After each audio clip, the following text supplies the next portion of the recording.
Welcome to R24.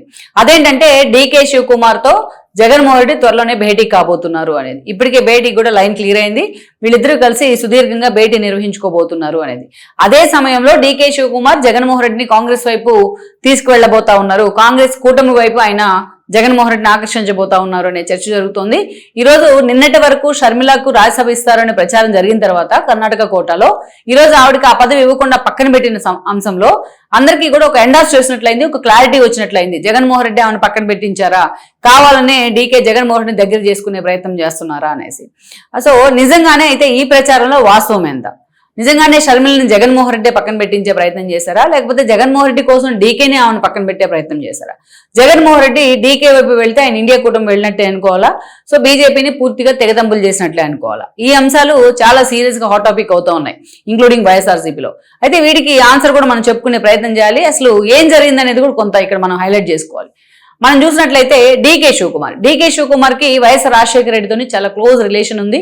చాలా మంచి, వాళ్ళిద్దరూ కూడా ఒక సీరియస్ గా పాలిటిక్స్ లో ఎదిగే క్రమంలో ఆ స్థాయిలో, ఎందుకంటే ఆయన కాంగ్రెస్ పాలిటిక్స్ లో కన్నడ నాట చాలా సీరియస్ గా ఇన్వాల్వ్ అయినప్పుడే వైఎస్ రాజశేఖర రెడ్డి ప్రతిపక్ష నేతగా ముఖ్యమంత్రిగా ఉండడం, ఆ స్థాయిలో సత్సంబంధాలు ఉండేవి. కర్ణాటకకు అండ్ ఆంధ్రాకు మధ్య ఎలాగైతే కాంగ్రెస్ అధికారంలో అప్పుడు ఉండేవో వైఎస్ రాజశేఖర రెడ్డికి అండ్ డీకే శివకుమార్ కూడా అంతే సత్సంబంధాలు ఉన్నాయి. ఢిల్లీ కేంద్రంగా కూడా వాళ్ళిద్దరి మధ్య ఆ స్థాయిలో రాహుల్ గాంధీతో వాళ్ళిద్దరికి అదే బాండింగ్ ఉండింది. అయితే ఆ రిలేషన్ ని ఆ తర్వాత రోజుల్లో జగన్మోహన్ రెడ్డి కొన్ని రోజులు కొనసాగిస్తూనే వచ్చారు. షర్మిల కూడా చాలా సార్లు డీకే శివకుమార్ని కలిశారు. ఆవిడ తెలంగాణలో పార్టీ పెట్టిన తర్వాత తన నాన్నతో విభేదించి పలుసార్లు డీకే ఇంటికి వెళ్ళడం జరిగింది, డీకేని కలవడం జరిగింది. ఆ రోజు పీసీసీ చీఫ్ గా ఉన్నారు ఆయన. చాలా సార్లు ఆయన కలిసే ప్రయత్నం చేశారు. అయితే అక్కడ అసెంబ్లీ ఎన్నికల్లో కాంగ్రెస్ అధికారంలోకి వచ్చిన తర్వాత మొత్తానికైతే మన సిద్ధరామయ్య అక్కడ ముఖ్యమంత్రి కావడం, డీకే కొంత వెయిట్ చేసే ప్రయత్నం చేశారు.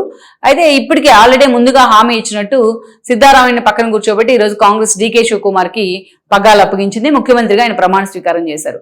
ఇక్కడ అత్యంత కీలకమైన అంశం ఏంటంటే డీకే శివకుమార్ లాంటి ఒక ఫోర్స్ ఉన్న నేత, ఈరోజు యూత్ ని అట్రాక్ట్ చేయగలిగే నేత సీఎం గా ఉంటే పార్టీ తిరిగి అక్కడ మళ్ళా అధికారంలోకి వస్తుంది అనేది కాంగ్రెస్ అంచనా.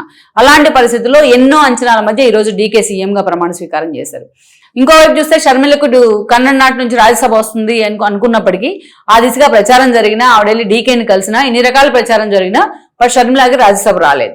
అయితే దీనికి ఇక్కడ ఇంకొకరు చెప్తున్న కారణం ఏంటంటే, ఇంకా జరుగుతున్న ప్రచారం ఏంటంటే జగన్మోహన్ రెడ్డే షర్మిలాకి రాజ్యసభ రాకుండా అడ్డం పడ్డారు. డీకేతో ఉన్న సన్నిహిత సంబంధాల ద్వారా ఆయన డీకేతో మాట్లాడి షర్మిలాకు రాజ్యసభ ఇవ్వనివ్వకుండా ఆయన అడ్డుకున్నారనే ఒక ప్రచారం ఉంది. If it is fact are not, but Sharmila సన్నిహితులు అనుచరులు ఇలాంటి ప్రచారమే తెర మీద తీసుకొస్తా ఉన్నారు.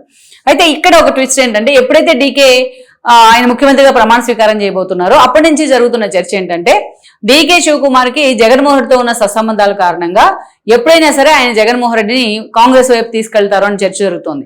గతంలో ఆ పార్టీ ఓడిపోయిన తర్వాత కూడా వైఎస్ఆర్సీపీ మొన్నటి ఎన్నికల్లో 11 సీట్లకు పరిమితమైన తర్వాత కూడా ఇలాంటి చర్చ జరుగుతూ వచ్చింది. డీకేతో ఆయన చర్చలు జరిపారు, డీకేని కలిశారు, కర్ణాటక వెళ్ళని కూడా చర్చలు జరిగినాయి. సో ఆ దిశగా చాలా సీరియస్ ప్రచారం అయితే వచ్చింది. కానీ ఈ సీరియస్ ప్రచారాన్ని జగన్మోహన్ రెడ్డి అడ్డుకునే ప్రయత్నం చేశారు. ఎందుకంటే ఎక్కడ కాంగ్రెస్ కు తాను దగ్గర అవుతున్నా అని తెలిస్తే తన పీక మీద కత్తిలాగా వేలాడుతున్న కేసులు తన వెంటబడతాయి కాబట్టి బీజేపీ పెద్దలకు కోపం వస్తుందనే భయంతో ఆయన ఇప్పుడు దాకా వెయిట్ చేసే ప్రయత్నం చేశారు.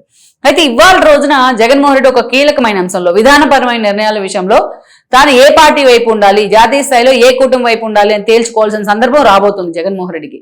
మొన్నటిదాకా అప్రకటిత పొత్తుల్లో బీజేపీతో కొనసాగుతాను అంటే ఆయన పార్టీలో నేతలే ఆయన ఒప్పుకునే పరిస్థితి లేదు.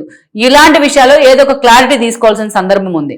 నిన్నటి వరకు బీజేపీ ఏ బిల్లు పెట్టినా జగన్మోహన్ రెడ్డి ఎన్డీఏలో లేకపోయినా బీజేపీ నేతల కంటే ముందు వాళ్ళు స్టడీ చేసే లోపే జగన్మోహన్ రెడ్డి ఆ బిల్లులకు తీర్మానాలకు మద్దతు ఇచ్చేవాళ్ళు. అలాంటి జగన్మోహన్ రెడ్డి ఈరోజు అమరావతి విషయంలో మాత్రం బీజేపీని డినై చేశారు. ఇది ఎవరు హైలైట్ చేయట్లేదు.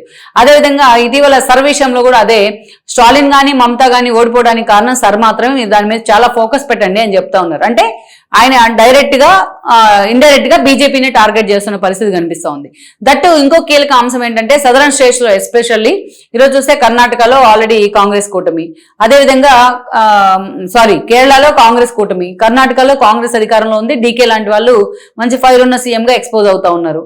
తమిళనాడు చూసినట్లయితే కాంగ్రెస్ కి ఎంతో ఫేవర్ గా ఉన్న విజయ్ ఈ రోజు అధికారంలోకి వచ్చున్నారు. కాంగ్రెస్ తో కలిసి అయిన ప్రభుత్వాన్ని కూడా ఏర్పాటు చేయడం జరిగింది లెఫ్ట్ పార్టీలతో. ఇక వేరే మనం చూస్తే పుదుచ్చేరి లాంటి చోటుకి వెళ్తే ఆల్రెడీ కాంగ్రెస్ వచ్చిన రంగస్వామి పార్టీతోనే పొత్తులు పెట్టుకుని బీజేపీ అధికారంలో ఉంది.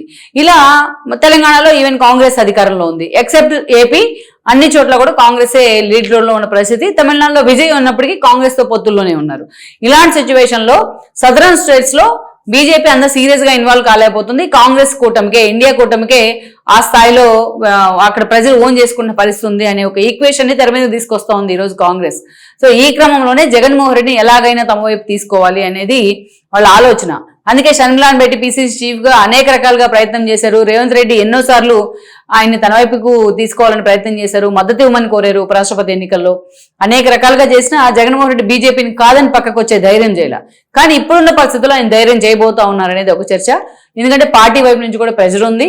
అందుకే ఇండియా కూటమి వైపు తాను మొగ్గు చూపితే జరిగేదేదో జరుగుతుంది అన్నట్టుగా జగన్మోహన్ రెడ్డి ఆలోచన చేస్తున్నారు అనే ఒక చర్చ అయితే ఉంది. ఎందుకంటే ఈరోజు లిక్కర్ స్కామ్ లో ఈడీ ఎంటర్ అవడం కానీ, లేకపోతే జగన్మోహన్ రెడ్డి కేసులు కొంచెం పుల్ అవ్వడం కానీ, వివేకానంద రెడ్డి కేసు విషయం మరొకసారి సిబిఐ కోర్టులకి వెళ్లే ప్రయత్నం చేయడం కానీ, ఇవన్నీ చూసిన తర్వాత జగన్మోహన్ రెడ్డి బీజేపీ విషయంలో ఒక అడుగు వెనక్కి తగ్గే ప్రయత్నమే చేస్తున్నారు. అందుకే ఇండియా కూటమి వైపు మొగ్గు చూపుతున్నారని చర్చ ఉంది. అయితే ఇప్పటికిప్పుడు అధికారికంగా ప్రకటన చేయకపోయినా సరే, సో డీకే లాంటి వాళ్ళని అడ్డు పెట్టుకుని ఆ గుడ్ లుక్స్ లో ఉండాలి కాంగ్రెస్ అధిష్టానంతో, ఆ గుడ్ లుక్స్ లో ఆ గుడ్ రిలేషన్ కొనసాగించాలి అనుకుంటా ఉన్నారు ఆయన అని చెప్తా ఉన్నారు. ఈ విషయానికి సంబంధించి డీకే శివకుమార్ తో జగన్ భేటీ కాబోతున్నారు అనేది మనకున్న సమాచారం. డీకే కూడా పూర్తి స్థాయిలో జగన్మోహన్ రెడ్డి మీద ఫుల్ కాన్ఫిడెంట్ గా ఉన్నారనుకోవాలి ఆ విషయంలో. మొత్తానికైతే వీళ్ళిద్దరు బాండింగ్ ఏపీ రాష్ట్ర రాజకీయాలనే కాదు, సదరన్ స్టేట్స్ లో ఉన్న రాజకీయాలను మలుపు తిప్పుతుంది అనేది ఒక చర్చ. లెట్స్ సీ మరి.